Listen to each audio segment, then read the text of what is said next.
Okay mga ka-trigger, welcome pong muli dito sa ating munting YouTube channel at ito ang inyong Pinoy Firearms Instructor na Gunsmith din naman. At bago tayo bumati at magpasalamat ay babasahin ko muna ang ating content mula sa katanungan ni Angel. Ang sabi niya, "Hi po, sinubukan namin gawin ang Magnum 357 na revolver at 38 revolver. Binalahan namin ng 6 na bala ng 9mm. Pumutok naman po at sa tama sa bala bullseye naman ang tama. Sa pagtanggal ng capsule, okay naman po. Kung sa 38 revolver, mahirap tanggalin yung capsule po. Ano masasabi mo sa eksperimento namin?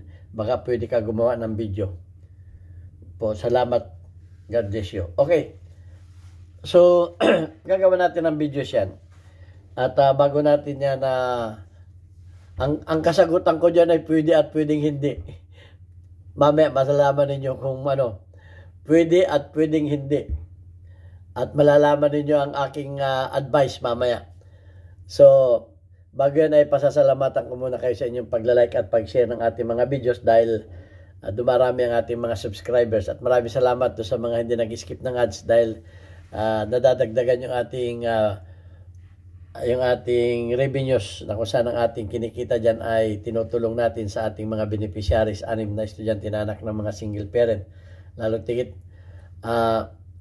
kaya salamat sa mga hindi nag-skip ng ads. At maraming salamat din doon sa nagpadala dito sa ating GCash number. Huwag po ninyong tawagan yan para bumili ng baril. Wala po kami pinagbibiling baril. Tumawag po kayo dyan, mag-message po kayo dyan kung kayo may paabot na tulong sa ating mga beneficiaries para kayo ay ma-recognize ng ating YouTube channel. Kagaya ni Sir Noli Peace America. Maraming salamat, Sir. Nag-message na yung anak ko sa akin na natanggap na yung iyong ipinadala, yung huli mong pinadala sa GCash. At maraming salamat sa iyo at yung mga pinadala mong nauna doon sa ating premiere videos ay tulong natin para sa baon ng mga bata at nabigyan din natin sila ng masarap na Papa Burger at sa ayong kahilingan. Kaya maraming salamat sa iyo sa muli mong pagtulong sa ating mga beneficiaries. Pagpalain ka ng Panginoon, bigyan ng mahabang buhay at malakas na pangatawan para marami ka pang matulungan ng mga bata. Okay, so sa katanungan ni Angel, pwede ba? Ang sagot ko ay pwede at pwedeng hindi. Ngayon, meron tayo ditong 357. Pwede, dahil ang bala ng 357, kumbaga ito ay mas mahina. Mas mahina ang 9mm kaysa dito sa 357. Dito sa 38 ay maaring nagkakapareho o mas malakas ng kaunti ang 38. Okay, so dahil mas mahabang kapsula at ang head nito ay pare-pareho ang sukat. At ang butas ng baril nito ay pare-pareho din ang laki o pare-pareho din ang ang diameter ng head. So walang problema sa head. Pare-pareho yan. Kumbaga ang butas ng walang problema sa baril at sa head kasi pareho lang ang butas ng baril. Kumbaga isang size ng although may kaunting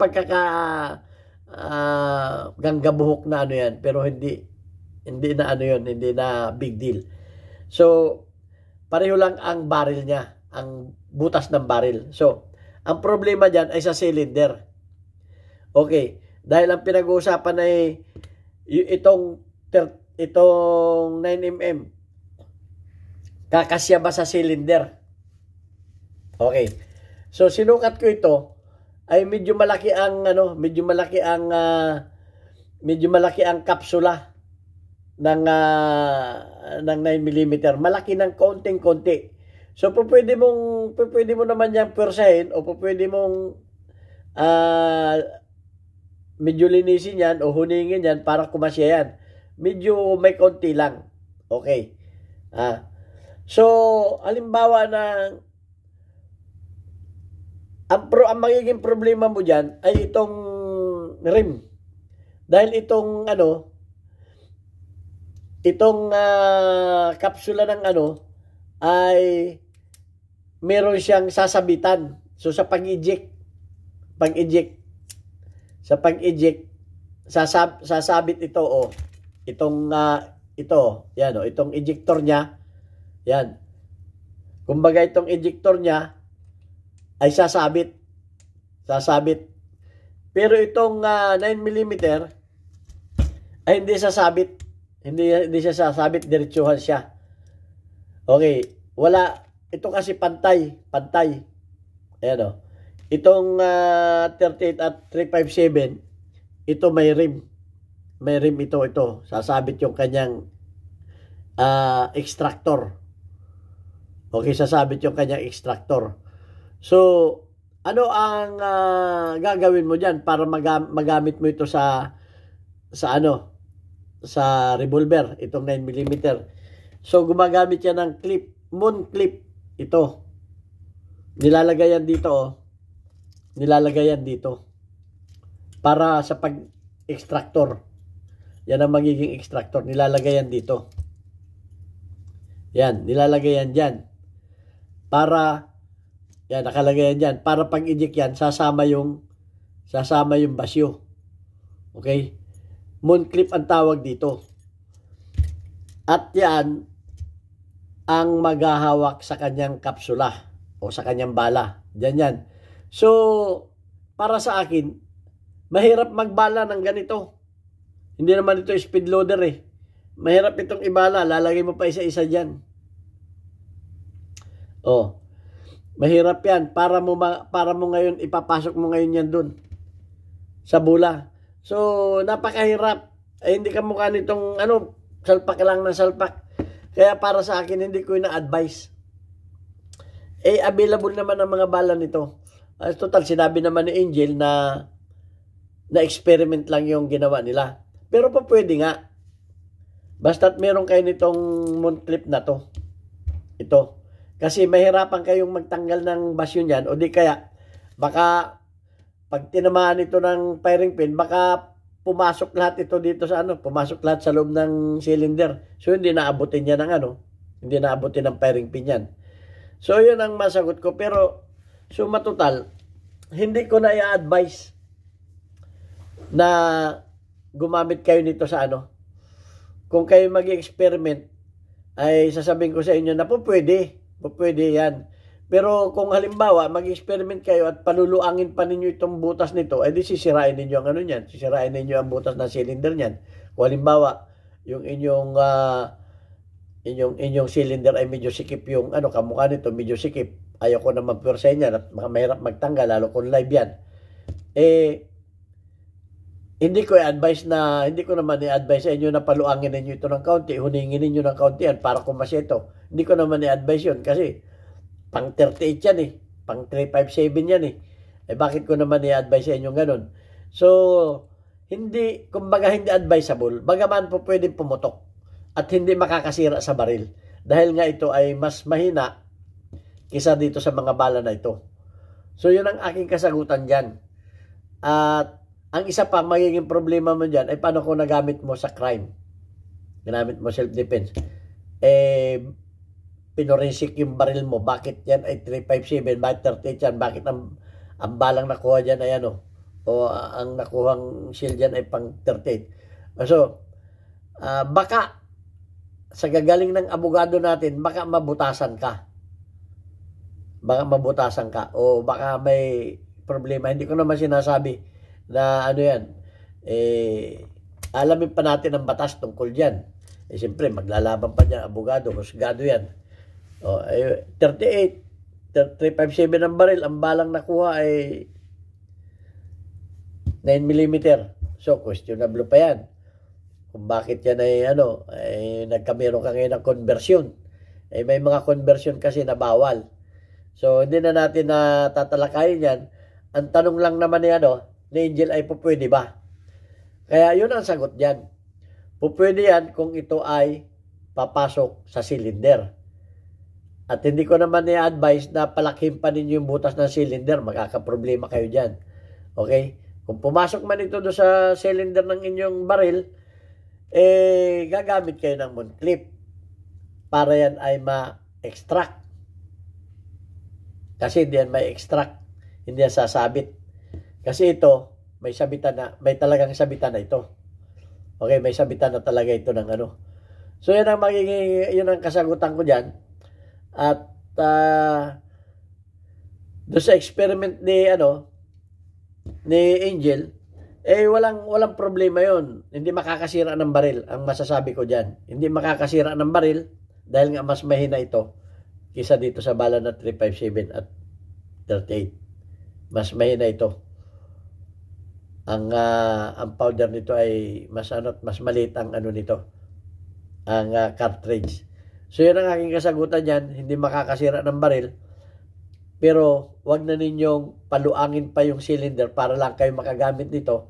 Humanap na lang kayo ng talagang bala ng inyong baril. Mahirap na yung At saka napakahirap magbalat. Sinusubukan ko.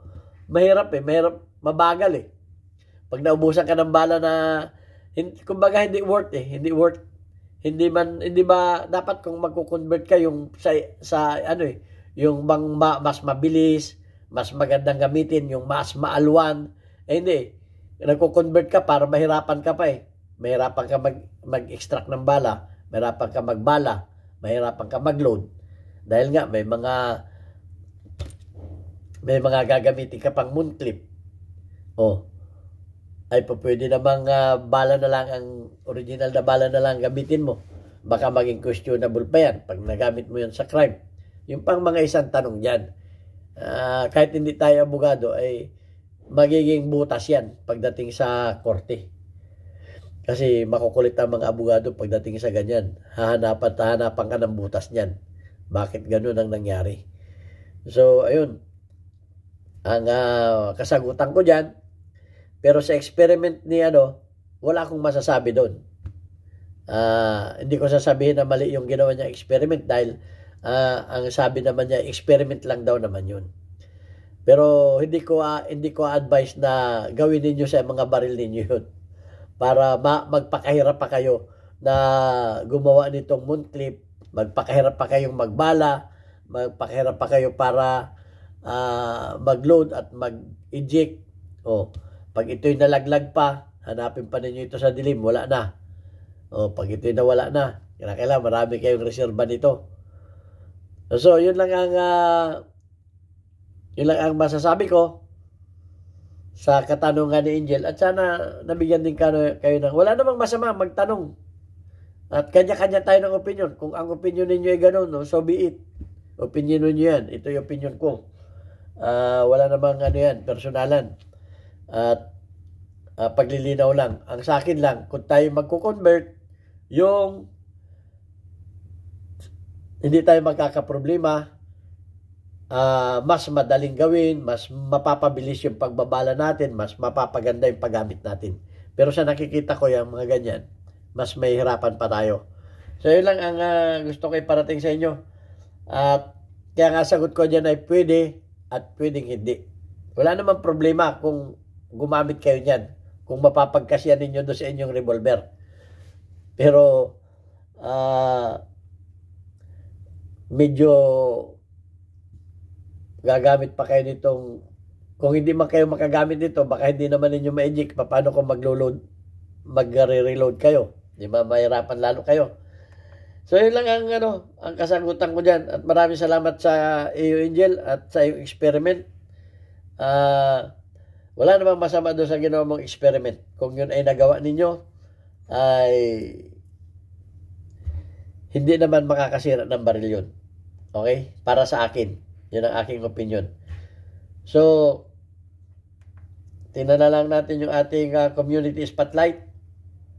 Okay, shout out kay Ragferns. Meron kang 85 engagement. Shout out kay Nigas Waray. Meron kang 12 engagement. Shout out kay Karim Sapayani. Meron kang 40 engagement. Shout out kay Ason Dimar. Meron kang 2 engagement. Shout out kay Alfredo Mulihar. Meron kang 41 engagement. At shout out sa mga kababayan ko sa Pinamalayan Oriental Mindoro. O magpapaburger na kayo dyan. Meron dyan sa akin dating machine shop. Matatagpuan ninyo sa Albarci Street. Dati kong machine shop. Sa halagang 40 pesos. Buy one take one na. At marami pa kayong ma-order na masarap ng pagkain yan. Kahit brownout, 41.7. May generator yan. Okay, God bless. Pwede kayo magpa-deliver. Thank you very much.